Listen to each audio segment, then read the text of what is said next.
Halo, perkenalkan, aku Danis. Saat ini usiaku 27 tahun. Dalam video kali ini aku mau berbagi semua cerita tentang perjalananku melawan kanker kelenjar getah bening yang sudah menimpa aku sejak 1 tahun yang lalu, di mana saat itu usiaku masih 26 tahun. Hari ini aku bersyukur alhamdulillah karena Tuhan masih memberikan aku kesempatan untuk hidup. Dan sepertinya aku mendapatkan tugas yang baru untuk bisa memberikan semangat untuk teman-teman yang masih berjuang untuk melawan segala sesuatu yang tidak menyenangkan mungkin dalam hari-hari terakhir ini.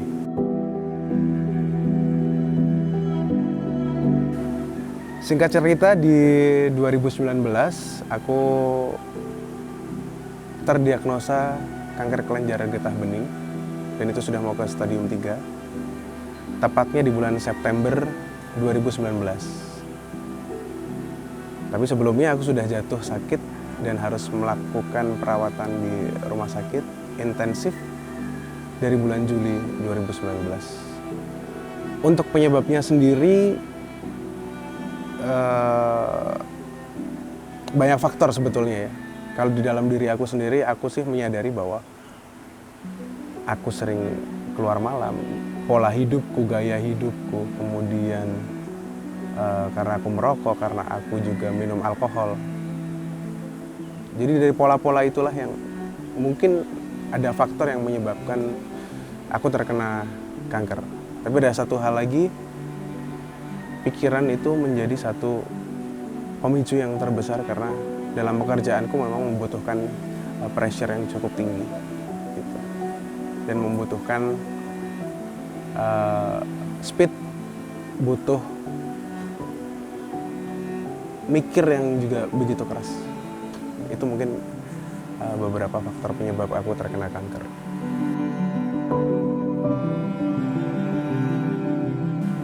Reaksi ketika aku terkena penyakit kanker tentu kaget, shock berat, stres, tidak menerima.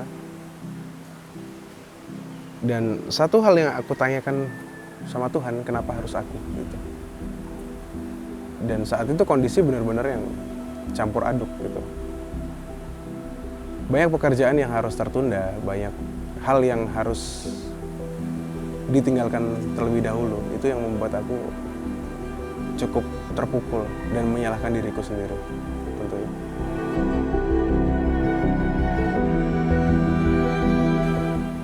Langkah yang aku tempuh sampai dengan detik ini, sampai aku bisa menjadi seperti sekarang ini, tentunya langkah medis aku jalani juga. Saat itu dari Juli 2019 sampai dengan September, masuk ke Oktober, aku masih dengan medis. Setelah divonis, aku juga melakukan treatment untuk orang-orang cancer seperti kemoterapi. Kan tetapi baru sekali menjalani kemoterapi, aku sudah tidak kuat. Karena banyak efek samping yang akhirnya ngebawa aku dalam posisi yang gak nyaman. Kulit ngelupas, rambut rontok, kering. Dan saat itu berat badanku terus menurun gitu. Dari segi fisik itulah yang ngebuat aku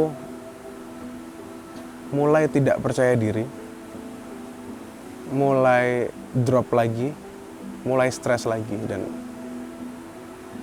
itulah semua pemicu yang menyebabkan aku juga meninggalkan pengobatan medis. Nah, dari situ barulah aku pasrah lah. Udah kayak nggak ada jalan soalnya. Aku udah nggak pengen lagi untuk konsumsi obat-obatan itu, nggak mau ngelakuin treatment itu. Dan saat itu bisanya ya cuma berdoa, pasrah. Setiap jam 3 pagi aku selalu bangun berdoa, minta sama Tuhan. Aku minta bahwa Tuhan berilah saya petunjuk agar saya bisa sembuh dari sakit ini. Waktu berjalan dan alhamdulillah doaku dijawab sama Allah. Ada satu perjalanan yang ngebawa aku ketemu sama seseorang, yang orang itu memberikan sebagian resep, yang pada akhirnya pagi hari kemudian aku pergi ke pasar untuk membeli resep-resep itu, untuk beli rempah-rempah, dan aku mulai untuk membuat racikan dari obat aku sendiri. Waktu itu sekitar bulan Oktober, di tanggal 10. Dari situ aku setiap hari minum apa yang aku buat itu. Dan aku cuma berdoa, Tuhan, 24 November aku harus menjalani pekerjaanku seperti biasa. Aku cuma pengen aku gak kelihatan sakit. Aku cuma pengen aku terlihat baik-baik aja. Aku cuma pengen Tuhan kasih tunjuk kuasa Tuhan. Kasih tunjuk aku ke orang-orang bahwa aku dalam kondisi baik-baik saja. Karena ya bayangin aja waktu itu benjolanku udah gede banget. Buat makan gak bisa, buat ngunyah gak bisa. Jadi aku selama beberapa bulan itu hanya mengonsumsi jus setiap pagi, siang, sore untuk ganti makananku. Akhirnya 14 November itu semua doa-doaku kayak kejawab semuanya. Benjolan yang ada di pipiku sebelah kiri pecah. Dan itu luar biasa, aku senang banget. Karena akhirnya di 24 November aku bisa menjalankan tugasku, pekerjaanku tanpa harus ada pertanyaan dari banyak orang. Kamu sakit ya kamu? Itu luar biasa banget. Dan itu aku lakukan terus-menerus untuk minum apa yang aku buat itu. Bulan Desember ada lagi yang Rejus, kemudian Januari ada lagi, dan yang terakhir itu di bulan Mei 2020 ini masih ada Bekasi. Dan ini adalah benjolan terakhir atau ke-12 yang pada akhirnya hilang. Dari situ banyak hal dan aku belajar bahwa kalau kamu sungguh-sungguh, kamu berdoa, kamu minta sama yang punya kamu, minta sama Tuhan maksudnya, ya, Tuhan bekerja sesuai porsinya. Itu yang aku rasain.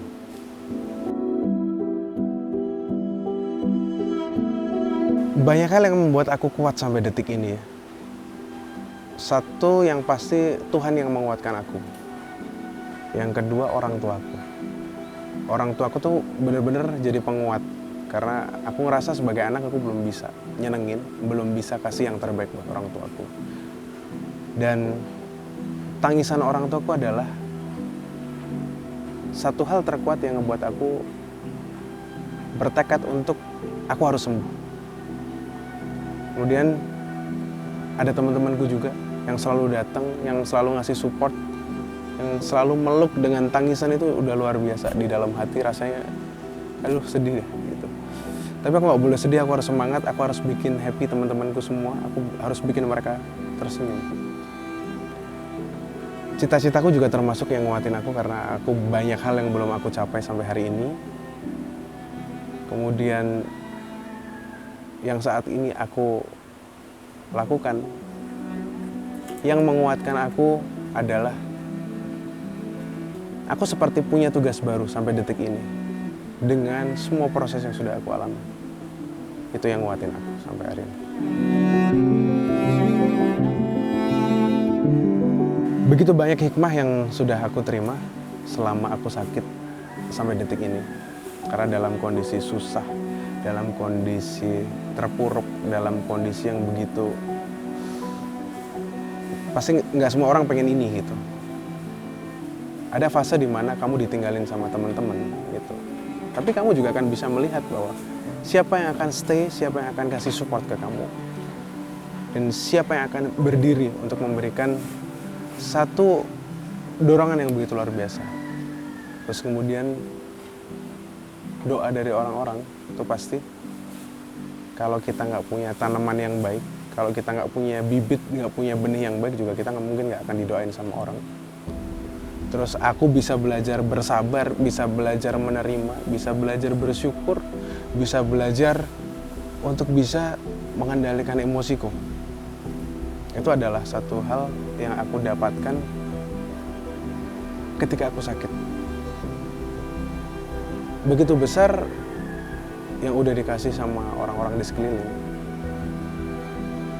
Begitu besar support yang bisa aku terima, dan itu aku udah nggak ngerti deh mau ngomong apa. Yang jelas banyak sekali hikmah yang aku terima, termasuk tentang keyakinan.